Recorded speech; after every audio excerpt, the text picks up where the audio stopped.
Hello everyone, welcome back to the channel. Hope you are doing well and fine. And in today's video, I'll be showing you how to fix TikTok on iPhone. So without wasting any time, let's just jump right on the video and make sure to watch this video till the end and follow the steps as well.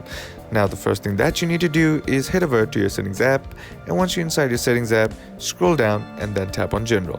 And once you're inside general, scroll down, then tap on iPhone storage.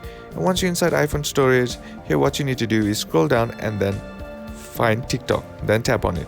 And once you're inside here, tap on offload app. And once what this does is it resets the app by clearing all the bugs and glitches that is present in the app, which might be causing the issues that you are facing. So once that process is done, tap on delete app. And now once that process is done, all you gotta do is try again. And if that still doesn't fix the issue, then the next thing that you can do is head over to your app store, and here on the search bar, simply type in TikTok and then tap on it.